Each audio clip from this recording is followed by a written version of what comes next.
Shalom, warriors, and welcome to the Daily Warfare Drop with Raphael Rabbi. Today's theme is what you rebuild will rule you. And scripture is coming to you from 2 Kings chapter 21 and 2 Chronicles chapter 33. Warriors, today's reading is a hard warning about rebuilding what God already judged. Manasseh did not simply sin privately.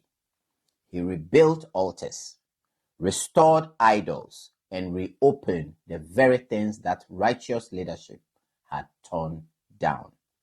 Warriors, that is the danger. If you rebuild what God broke off, it will start ruling you again.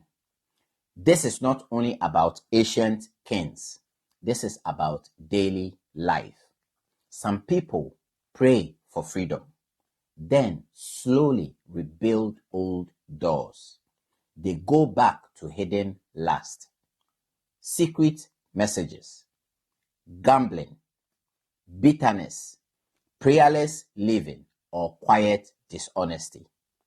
Some rebuild harsh speech at home, compromise in relationships, panic in business, or shortcuts at work. Warriors, what you keep rebuilding will shape your atmosphere. Take a moment and face this honestly before God. What old altar have you been tempted to rebuild? Is it an old habit, an old attachment, an old way of coping that God was trying to remove? Be honest, because once you rebuild it, it will demand more than it first asked for. But in 2 Chronicles chapter 33 also shows mercy.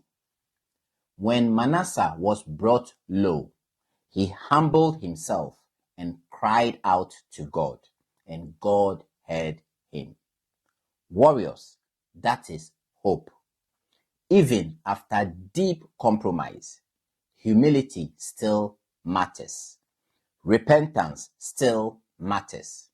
God is still willing to restore what a broken heart brings back to him. Now, as a former British Army soldier, I learned this. After an area has been cleared, you do not reopen the same access point carelessly. If you do, you invite the threat back in. Spiritually, it is the same.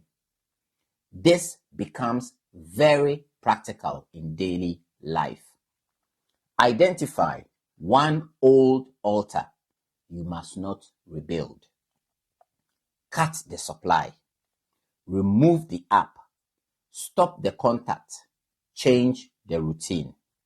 If you have already reopened it, humble yourself quickly and repent. Restore God's order in your private life, your home, and your habit. Choose daily reverence. Read the word daily. Prayer daily. Obedience daily. Consistency always. Here is today's warfare truth. What you rebuild will start ruling you, but what you surrender to God can be cleansed and restored. Read these scriptures for yourself carefully and let the Holy Spirit lead you into truth and repentance. We shall meet on the battlefield tomorrow. Shalom.